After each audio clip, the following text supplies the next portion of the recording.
미국과 한국, 세계 각 지역에서 2024년 미국 대선 특집 보도 듣고 계신 여러분 안녕하십니까? 강혜신입니다. 네, 한 주일에 한번 만나 뵙는데 지난주보다 이번 주에 여러분들께 조금 더 확실한 걸 전해드릴 수 있을까? 글쎄 어떨까요? 오늘은 여러분들과 함께 트럼프 후보의 승률이 높은 이유는 한 가지다. 승률이라고 말씀드렸습니다. 지금 아마 한국에서 이 방송을 보고 계시는 많은 분들께서도 트럼프 후보가 뭐 300 몇십 표 선거인단을 확보해서 이미 다 이겼다는데 무슨 소리지? 라고 생각하실 분들도 계실 텐데 감, 느낌, 직감, 본능적인 것, gut feeling과 숫자는 또 다르기 때문에 어쨌든 현재로서 트럼프 후보의 승률이 높은 것 사실입니다. 그 이유를 말씀드리고 여전히 또 해리스 후보가 승리를 할 수밖에 없다라고 얘기하는 사람들 근거를 또 붙이겠죠? 변수도 있을 수 있고 해외 언론조차도 미국 대선에서 특정 후보를 공식적으로 지지합니다. 그리고 마지막 선거 유세, 오늘은 조지아주에서 해리스 후보, 무슨 버락 오바마와 함께 브루스 스프링스틴이라든가 스파이크 리 감독, 사무엘 L 잭슨 같은 영화배우 이런 사람들과 함께 선거 유세를 하기 위해서 지금 해리스 후보가 유세장에 도착하는 것을 기다리고 있고 트럼프 후보는 애리조나에서 아주 트럼프 후보가 얘기할 때는 열정적으로 지지자들이 듣습니다. 그 밖에도 왜 또 해리스 후보는 격전지 경합주도 아닌데 텍사스를 방문을 하는가? 내일은 비욘세가 등장한다고 하죠. 그런 내용 마지막 유세. 또 일론 머스크의 주식에 투자하고 계신 분들이 굉장히 많으신데요. 어제 오늘 일론 머스크는 그 논란이 많았던 100만 달러 누군가를 추첨해서 주는 것 하지 않았습니다. 자, 이런 내용들 보도를 해드립니다. 2024년 미국 대선 특집 보도는 캘리포니아 넘버원 모기지 융자 전문 회사 융자나라 유럽에서 왔습니다. 유럽 관광은 미래관광 공동펀입니다. Where do I begin to tell the story of how great a love can be? 정말 where do I begin? 어디부터 시작을 해야지 될지 제가 한참 정리를 했습니다. 트럼프 승리를 장담하는 매체들이 굉장히 많습니다. 미국에서도 한국에서도. 그런데 아마 트럼프 후보를 지지하시는 분들은 처음부터 아유 이 방송 재수없어 마음에 안 드실지도 모르지만 감으로는 그렇다고 말하고 있는 사람들이 많지만 숫자로 장담하기 힘듭니다. 물론 지지율과 그 지지율의 흐름 같은 것을 볼 때 트럼프 후보 쪽으로 가는 건 맞고 심지어 오늘은 전국적인 지지율에서도 트럼프 후보가 해리스 후보에 비해서 2% 높다 하는 것도 나온 것 맞습니다. 그러면 반대쪽에서는 여론조사 자체가 편향된 것이라며 또는 아주 편파적으로 여론조사를 하지 않았다 할지라도 못 잡아낸 것이 있을 것 아니야. 분명히 있겠죠.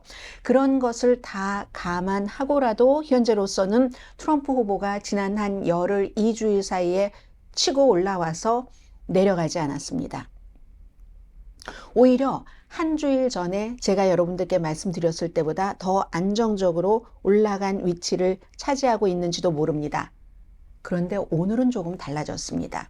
오늘은 블루월에서 해리스 후보가 좀 올라가고 있다 하는 내용들이 나왔거든요. 그렇기 때문에 이 추세가 내일도 그대로 갈지 내일은 다시 블루월, 위스콘신, 미시건, 펜실베니아에서 트럼프 후보가 완전히 이겼다고 나올지 알 수가 없습니다. 그런데 지금까지 이긴다고 해야 가장 많이 이기는 것이 블루월도 아니고 그 서든 벨트에서 트럼프 후보가 2%포인트 정도로 이기는 이런 것들이거든요. 그리고 해리스 후보는 블루월에서 이기고 있다가 그 이긴 것을 점점 내려놔서 펜실베니아는 참 저는 보기가 힘듭니다. 어떤 여론조사에서는 그리고 여론조사를 종합해서 보도를 하는 매체에서는 똑같다, 이분이다. 어디는 해리스가 이긴다. 어디는 트럼프가 이긴다. 이걸 뭘 보고 판단을 할 수 있을지 모르겠습니다. 그리고 아무리 이겨야 오차 범위 아닙니다. 그래서 지금 트럼프의 승률이 예를 들어서 이코노미스트 같은 데도 처음엔 해리스가 높다고 하다가 지금은 트럼프 승률이 더 높은 것으로 보거든요. 50% 아래에서 해리스 후보는 40% 위에. 그리고 538도 마찬가지고. 이유는 딱 한 가지입니다. 제가 앞서 긴 말씀을 드렸습니다마는 조지아와 애리조나 주에서 명확하게 트럼프 후보가 이기고 있기 때문에 거기서는 리드라는 단어를 이긴다는 앞서간다는 단어를 쓸 수 있는 정도이기 때문에 승률이 그렇게 나오는 겁니다. 나머지 주에서는 해리스 후보가 이겨도 해리스 후보가 져도 다 0.2%, 0.1%, 0.5% 내외이기 때문에 오차 범위를 아무리 좀 작게 잡아도 3% 정도는 잡아야지 되는데 그런 것들이 없고 다른 7개 경합계 주 가운데서 5개 주는 그럭저럭 거의 누가 이긴다고 말하기가 참 힘듭니다. 그런데 애리조나와 조지아에서는 약 2% 정도 평균 아니면 평균보다 약간 높게 잡아서 그 정도 트럼프 후보가 앞서가고 있기 때문에 승률 계산을 구태여 해야 되기 때문에 지금 이렇게 나온다. 나머지 5개 주는 기본적으로 엇갈립니다. 개표하기 전에 그래서 누가 이겼다고 장담하기가 너무 힘든 언론 매체도 제가 볼 때는 확신을 좀 잘 못하는 것 같습니다. 그래서 본인들이 원하는 쪽으로 얘기를 하거나 아니면 안전하게 나중에 너무 틀렸어 소리 듣지 않는 쪽으로 수정을 하고 있는 게 아닌가 이런 생각이 들고요. 좀 전에 제가 뭐 아침에 방송할 때까지만 하더라도 이런 여론조사는 안 나왔는데 한번 보세요. 그 프랭클린 마셜 칼리지 라고 펜실베니아 쪽 그쪽에서 여론조사를 해봤더니 지역이죠. 가장 중요한 선거인단 19표가 걸려있는 제일 많죠. 트럼프 후보가 해리스 후보를 1%포인트 앞선답니다. 이건 likely voter, 투표할 가능성이 높은 사람 사이에서는. 그런데요. 그냥 등록된 유권자, registered 된 그런 보로 사이에서는 오히려 또 해리스 후보가 4%가 높다는 겁니다. 그럼 이걸 어떻게 봐야지 되죠? 물론 이미 조기 투표를 한 사람은 이게 이제 트럼프 후보에게 약간 유리할 수 있지만 그건 1%고 등록된 유권자가 4%라는데 아직 조기 투표는 열기가 많다 할지라도 20% 안 넘었거든요. 참 알기가 어렵다. 자, 트럼프 후보가 가장 앞서가고 트럼프 후보의 이건 완전히 승리를 장담하는 매체에 이 매체는 본인들이 여론조사를 한다기보다는 다른 많은 매체 것을 종합해서 하는 요즘 이제 그 공화당, 우파, 트럼프 지지층이 굉장히 좋아하는 Real Clear Politics를 보겠습니다. Real Clear Politics에서는요. 지금 트럼프 후보가 312표 선거인단을 확보를 하는 것으로 봅니다. 가장 많이 확보를 하면은. 그럼 270표만 있으면 되는데 전에 바이든이나 트럼프는 2020년과 2016년도에 각각 306표를 받았습니다. 이거보다 더 많이, 6표나 더 많이 받는다는 거예요. 이렇게 나온 6표라고 하는 거 보니까 네바다를 그쪽으로 해서 그렇죠. 6표죠. 그렇게 나옵니다. 그런데 Real Clear Politics도 이게 확정적이 아니라는 거죠. 거의 지금 보면은 0.9% 많이 격차가 많은 건데도 그래요. 0.7, 0.2, 0.2, 0.6 전부 오차 범위 아니죠. 제일 많은 격차로 트럼프가 이기는 게 2.2% 조지아주네요. 그리고 애리조나가 1.5 나머지는 전부 1% 미만입니다. 이 Real Clear Politics가 가장 트럼프 후보에게 유리하게 집계를 하고 있는데 이렇게 나오는 겁니다. 그리고 Real Clear Politics는요. 이제 2017년부터는 굉장히 보수적인 보수가 후원을 하기 때문에 거기서 기부금을 많이 받아서 트럼프 지지 노선으로 변화한 그런 그 매체라고 생각을 하시면 되겠습니다. 처음에 설립할 때는 좀 초당적으로 한다 하다가 그렇게 변해버렸어요.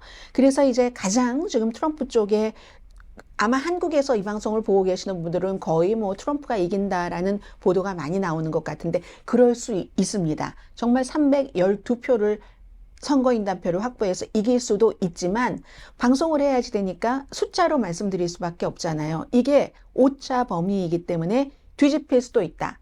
다시 말씀드리지만 트럼프의 승률이 해리스의 승률보다 시뮬레이션에서 538이나 이코노미스트나 모든 곳에서 더 가능성이 높은 이유는 트럼프 후보가 확실하게 조지아, 애리조나에서 이기기 때문이다. 조지아, 애리조나는 특히 애리조나 같은 경우는 해리스 후보가 이기려고 감히 생각도 해보지 않은 그런 곳입니다.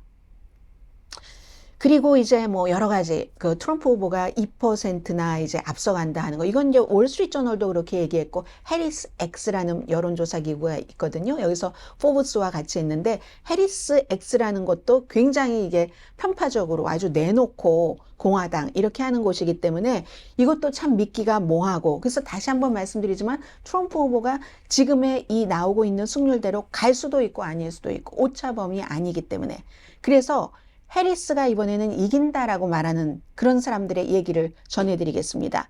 이런 분들은 오히려 감이라고 할 수도 있겠는데요. 앤토니 스칼라무치, 트럼프 대통령 당시에 백악관에서 커뮤니케이션 디렉터를 잠깐 했었던 사람입니다. 해리스가 이긴다고 얘기하는데 이 사람은요, 너무 지금 경합이잖아요. 0점 몇 % 차인데 해리스가 아직 이틀이 남았는데 방송 지금 제가 하고 있는 이 시점에서요. 돈도 있고 조직도 있고 그리고 미국에는 더 좋은 사람이 많다. 이 사람은 이렇게 말할 수밖에 없죠. 트럼프 싫어하니까. 한때는 트럼프 편이었지만 이제 이런 얘기를 하고 또 제임스 카빌이라는 민주당의 전략가 클린턴을 대통령으로 만든 설계사죠. 이 사람은 어떤 얘기를 하냐면 트럼프가 집권한 이후에는 공화당이 계속 모든 선거에서 줄줄이 패배했습니다. 여론조사가 레드 웨이브, 블루 웨이브가 아니라 아주 빨간색 공화당 물결이 몰아친다 할 때도 모든 선거에서 결국은 본인의 대통령 재선에서도 지고 말았다는 그런 것이죠. 그래서 이 민주당이 그 이후로 민주당이 지금 너무 뭉쳐 있다. 민주당은 뭐 전직 뭐 대통령이나 대통령 부인이나 유명인들이 전부 나와서 지지를 하는데 공화당은 지금 트럼프 후보 행정부에서 일했던 중요한 인물들이 군인들까지 군인 한 사람이 아닙니다. 군인들까지 저 사람 대통령 되면 큰일 난다. 파시스트다. 독재자가 될 것이다 하고 얘기를 하고 있으니까 마지막 막판에 연합이 안 된다는 거. 돈이 많죠. 민주당이. 그리고 이 제임스 카빌 같은 사람은 나의 느낌이, 직관이, gut feeling이 그렇다. 이건 100% 감정적인 건데 계속 지난 10년 동안 미국이 이 트럼프 후보의 그 분열과 미움과 이런 것으로 감염되어 오기는 했는데 그럼에도 불구하고 정말 그 미국 사람들이 의사당 폭동 사건이라든가 이런 것이 마음속에 있기 때문에 마음을 결정하지 못한 유권자들이 해리스를 지지할 것으로 믿는다. 근데 앞에 말씀드린 숫자가 그런 단점이 있다고 하면 이분들 해리스가 될 것이다 하는 이분들의 감을 또 뭘로 믿습니까? 숫자가 증명을 해주고 있지 않은데 그러므로 이게 참 애매한 거예요. 여론조사 전문가인 선거 전문가 제일 많은 사람들이 인용을 하는 네이트 실버시 같은 경우도 나의 직감은 트럼프다. 그러나 정확하게 말하자면 이 상황은 50%대 50%다. 나의 본능, 직감은 트럼프지만 제 본능 믿지 마세요. 트럼프가 앞서고는 있지만 당선 보장은 아닙니다. 그러나 분명한 건 한 후보가 압도적으로 이길 가능성이 높습니다. 당연한 얘기 아닌가요? 너무 경합주니까 그 경합주에서 누군가가 이긴다면 다 경합주니까 그럴 수가 있겠죠. 그리고 네일 실버 같은 사람이 그렇게 한번 얘기를 해놓으면 그 다음에 각 매체마다 다 이제 여론조사를 분석하는 사람들이 있잖아요. 오늘 보니까 뭐 많은 사람들이 다 또 어제 네일 실버 씨가 제일 먼저 얘기를 했고 이번에 뭐 싹쓸이를 할 수가 있어. 한 후보가. 싹쓸이 하는 게 60% 아닌 게 40% 이렇게들 보는 겁니다. 아무튼 누구라도 7군데 경합주에서 오차범위 밖에서 이기는 주가 한 주도 없습니다. 이쪽 제가 방송하고 있는 캘리포니아주에서 가장 가까운 경합주 네바다, 그 옆에 아래 애리조나, 그리고 저쪽 동남부 쪽으로 가서 조지아와 붙어있는 노스캐롤라이나, 더 북쪽으로 올라가서 펜실베니아, 미시건, 위스콘신 어느 한 주에서도 오차범위 밖에서 이기고 있는 사람이 없다는 건 말씀드립니다. 지금부터 옥토버 서프라이즈는 아니지만 변수가 있을 가능성은 있겠죠. 왜냐하면 힐러리 클린턴도 선거 열 하루 전에 제임스 코미라는 연방 수사국장이 국무장관 할 때 왜 정부 이메일을 쓰지 않고 개인 이메일을 썼어요? 기소할 사건인지 다시 들여다보겠습니다. 이렇게 얘기해서 지지율이 3.2%쫙 내려가서 결국은 그것도 지는데 어떤 역할을 했다고 보잖아요. 지금 무슨 일이 있을지 없을지 모르지만 영국에서부터 소리가 들려오고 있습니다. 하나는 이 하나가 지금으로서는 조금 큰 것 같기도 한데 제프리 앱스타인이라는 결국은 이 사람 어린아이들을 성매매했다 해서 막 너무 많은 사람들이 연루돼 있기 때문에 플로리다주에서 뭐 재판하고 할 때는 봐주는 식으로 했고 연방 기소가 되고 나서 재판 시작하기 한 달 전에 감옥에서 자살한 사람들 여러분 기억나시죠?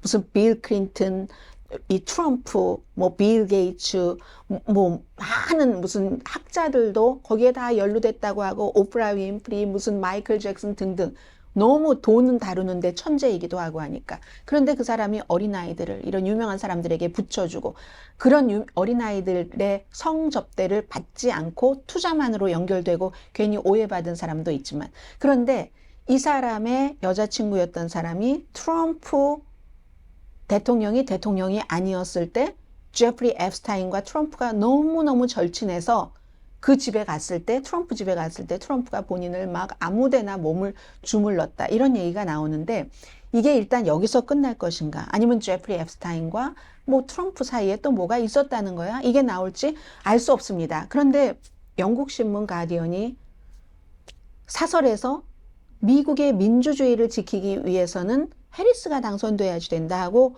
미국의 선거에서 미국 후보를 지지하고 일면에 딱 이런 거를 하고 그리고 그 여성은 이름을 잊었어요. 여성은 펜실베니아주에 살고 있는 53살의 모델 출신입니다. 오디오를 한 뭐 5분 정도 얘기를 해서 그런 것을 다 얘기하는 이게 지금 텔레비전에 케이블에 많이 나오고 있거든요. 어떤 영향을 미칠지 어쩌면 미국 유권자에게는 존 켈리라는 사성 장군이 그제 뉴욕타임스 또 아주 그 미국의 뭐 지식인들이 제일 많이 본다는 애틀란틱 같은 잡지 스티브 잡스의 미망인이 언젠가부터 인수를 해서 요즘에 다 이런 매체들이 디클라이닝이라는데 애틀란틱은 최고의 품질을 뭐 낚시 엮으려는 이런 기사도 없어요. 너무 우아합니다. 그런 것을 내면서도 지금 서브스크라이버가 엄청 올라가고 있는 잡지거든요. 원래 제가 제일 좋아하는 잡지입니다. 미국에서 애틀란틱 그리고 영국에서는 이코노미스트를 좋아하는데 이 애틀란틱과의 인터뷰에서도 존 켈리라는 사성 장군이면서 국토안보부 장관을 했고 트럼프의 비서실장을 16개월을 했는데 내가 겪어봤더니 그 사람은 내 기준에 파시스트고 앞으로 독재를 할 것이고 독재를 할 수 있는 환경이 임기 2기에는 더 쉽게 마련이 됐고 또 히틀러가 좋은 일을 많이 했다는 얘기를 내가 한 번 들은 게 아니다. 그래서 히틀러에 대해서의 여러 설명을 해준 적도 있고 이런 것이 경합주에 있는 그 아직 마음을 결정하지 못한 분들 그리고 경합주 가운데서도 어떤 주는 또 군 출신들이 많잖아요. 군 출신이라기보다 뭐 제향군인 뭐 이렇게 표현드릴 수 있는 분들 어떤 영향을 미칠지 알 수가 없습니다. 그 밖에도 뭐 전 합참의장 뭐 국방장관도 여러 명의 트럼프 시대의 국방장관 저 사람 파시스트 맞아 이렇게 얘기를 했기 때문에 이런 것이 반영된 여론조사 결과는 아직 안 나왔거든요. 그리고 최근에는 한 2주일 동안 공화당 중심의 여론조사가 많이 나왔지만 민주당이 막 이렇다 할 이걸 아직까지 안 냈기 때문에 또 내일은 어떤 게 나올지 내일도 여전히 트럼프에게 유리한 그 지지율 조사가 나올지 저는 알 수가 없습니다. 히틀러를 너무 좋아했다고 하잖아요. 뭐 옆에다가 책도 막 그 침대에다가 두고 자고 했다고 하는데 그것은 장군의 최후의 경고인 겁니다. 미국 국민에게 고함. 내가 이런 얘기 안 하려고 했는데 이 백악관을 나오면서 결심을 했는데 너무너무 트럼프가 국가에 위험이 될 때 아니면 나에 대해서 너무 얼토당토 않은 얘기를 할 때 그때만 입을 열리라 했는데 사실 이 존 켈리 장군이 얘기한 것이 아주 새로운 것은 아니에요. 그러나 이 같은 사성 장군이 본인의 목소리로 뉴욕타임스 애틀란틱과 인터뷰를 했다는 건 굉장히 중요합니다. 이게 아직 여론조사에 반영되지 않았고 이런 것도 트럼프 후보는 모든 것을 이것보다 훨씬 더하다고도 볼 수 있는 것들도 다 피했기 때문에 아무 영향을 미치지 않을지도 모릅니다. 그리고 어떤 사람은 파시스트 아무데나 갖다 붙이냐? 파시스트의 그 특징이 극단적인 민족주의, 반공주의, 또 인종주의, 뭐 백인 우월주의가 되겠죠. 미국에서는 외국인 혐오, 음모론, 엘리트에 대한 엄청난 원망, 그리고 최고 지도자에 대한 숭배인데 어떻게 파시스트라고 할 수가 있어? 트럼프를? 아니, 무솔리니가 그렇게 했었던 그게 어떻게 트럼프와 연결이 되냐고. 그리고 또 이 파시즘 하면은 아돌프 히틀러랑 연결하지 않을 수는 없잖아요. 근데 많은 사람은 어떻게 그게 그럴 수가 있어 하고 어떤 사람은 들으면 딱 맞네. 이렇게도 얘기하는 사람도 있어서 모릅니다. 참 어려운 이슈입니다. 그래서 또 외국에서도 사실은 이번에 그 친트럼프 성향의 국가들이 많죠. 러시아, 이스라엘, 인도, 헝가리, 아르헨티나, 사우디아라비아. 해리스를 지지하는 국가들도 많습니다. 우크라이나, 대부분의 유럽연합에 속한 국가, 영국, 일본, 캐나다, 브라질, 사우스아프리카. 한국은 반반 섞였나요? 어떤가요? 아무튼 이런 것들에 대해서 지금 트럼프 후보가 계속 한국과 뭐 일본이 무임승차한다, 대만 방어에는 관심이 없다, 이런 것들을 많이 얘기했기 때문에 트럼프를 싫어하는 사람들은 예측 불가능이 너무 두렵고 해리스가 안정적이다 이렇게 생각을 하는 거죠. 미국 선거를 세계가 아니 그렇게 좋은 평가를 받고 있는 가디언이 사설에서 해리스 후보를 지지를 했습니다. 지금부터는 이제 마지막 선거 유세 그리고 마음을 결정하지 않은 유권자인데 오늘 전부 기다리고 있어요. 조지아주에서 오바마와 함께 등장하는 해리스. 오늘의 쟁점은 낙태입니다. 해리스 후보가 가장 좀 잘한다고 하는 그런 낙태 문제를 조지아주가 워낙에 낙태법이 까다로워서 여기에 이제 마지막으로 호소를 하는 거고요. 내일은 텍사스에 가는데 텍사스엔 왜 가냐? 경합지도 않은데 생각하실 분들 계시죠? 만약에 대통령이 된다면 해리스가 텍사스주가 상원에 그 다수당을 빼앗기느냐 안 빼앗기느냐 너무 중요합니다. 테드 크루즈라는 현재의 공화당 의원의 의석을 민주당 후보가 빼앗아 올 수 있는지 이제 이런 것들 또 국경 문제도 있고 하니까 내일은 또 비욘세가 이 텍사스 유세에서 공연도 한다고 하잖아요. 비욘세도 사실은 그다지 뭐 정치에 개입하거나 이런 사람은 아니에요. 물론 전에 오바마가 대통령 됐을 때 취임식 할 때 그 미국 국가를 부르긴 했지만 힐러리 클린턴 때도 막판에는 선거 유세에 조금 간 적이 있었습니다. 그런데 아무튼 그렇게 뭐 윌리 넬슨도 간다고 하고요. 뭐 컨트리 가수 그리고 마지막을 워싱턴 DC에서 유세를 합니다. 어디서 하냐면 트럼프 후보가 fight like hell 지옥처럼 싸우면 살고 아니면 죽을 거야 하는 의사당 폭동 사건이 났던 그날 연설했었던 그곳으로 이제 간다고 하고요. 그리고 이제 트럼프 후보는 지금 텔레비전에 헐크 호건 그 레슬러 열심히 보이고 있네요. 이런 남성 굉장히 신경을 쓰면서 오죽하면 아놀드 그 팔머의 고향에 가서 펜실베니아에 가서 그가 샤워를 같이 뭐 프로 선수들이 하고 나왔는데 막 생식기가 너무 커서 막 사이즈 뭐 이래서 놀랐다 오 마이 갓 이러면서 남성들을 계속 집결시키는 얘기를 하고 있고 그리고 이제 그 언론은 점점 트럼프 후보의 그 발언 같은 거 거의 무시합니다. 무시하거나 다루지 않아요. 사실은 그것도 부당하다고 볼 수도 있는데 팍스에 나가서는 어린아이가 뭐를 물어보면 좋아하는 동물이 뭐냐고 그 농장 동물이 뭐냐고 물어보면 소라고 하면서 그런데 어린아이에게 답하는 거예요. 6살짜리. 해리스 후보가 대통령이 되면 소를 키우지 못하게 할 거야. 뭐 이런 얘기도 하고요.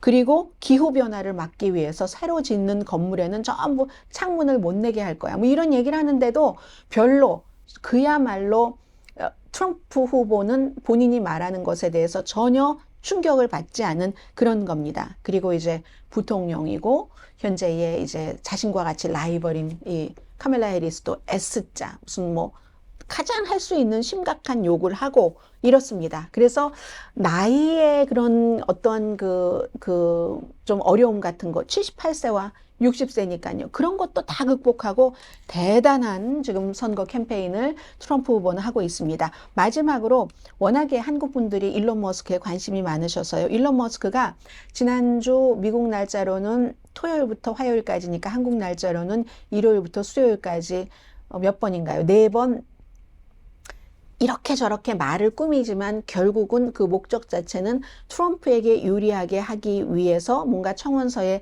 서명을 하면 100만 달러를 준다 하는 것을 딱 연방법무부가 결국은 경고를 했습니다. 그거 연방선거법 위반일 수 있다. 최고징역 뭐 10년인가요? 5년인가요? 5년인가요? 10년인가? 5년 징역형이네요. 경고를 하니까 어제 오늘은 주지 않았습니다. 이건 정말 미국이 여러 가지로 지금 후진하고 있거든요. 예전에는 미국도 투표를 돈으로 샀습니다. 그랬던 적이 있죠. 돈을 주기도 했었고 막 금주령 막 이런 때는 또 술로 주기도 하고 술과 표를 바꾸기도 하고 했는데 이게 이제 최근에는 정말 없었던 건데 이건 누가 보더라도 좀 법적으로 맞느냐 안 맞느냐를 떠나서 이건 좀 그렇잖아요. 만약에 이게 이번에 성공을 하면 2028년도에 민주당은 안 하겠습니까? 돈 하루에 100만 달러씩 척척 쓸 사람 엄청 많잖아요. 일단 이게 멈췄다는 데에 저는 대단한 안도감을 가지면서 막 19세기, 20세기 말에 했었던 걸 21세기에 한다는 것 자체가 좀 우습기는 했습니다. 지금 해리스 후보를 기다리면서 브루스 스프링스틴이 얼마 전에 그 해리스 후보를 지지를 했었죠. 기타 치고 노래를 부르고 있습니다. 노래는 제가 듣지 않아도 무슨 노래인지 짐작이 됩니다. 2024년 미국 대선 특집 보도 캘리포니아 넘버1 모기지 융자 회사 융자나라 유럽에서 왔습니다. 유럽 관광은 미래관광 공동 후원이었습니다. 3주일째 다음 주에는 조금 더 뚜렷한 그림을 보여드릴 수 있을지 모르겠어요 라고 말씀을 드렸는데 또 다음 주 한 주일을 기약하면서 그 사이에는 제가 날마다 방송을 하니까 유튜브에서 강혜신의 오늘의 미국을 찾아서 보시면 될 것 같습니다. 인사드립니다. 다음 주에 다시 뵙겠습니다.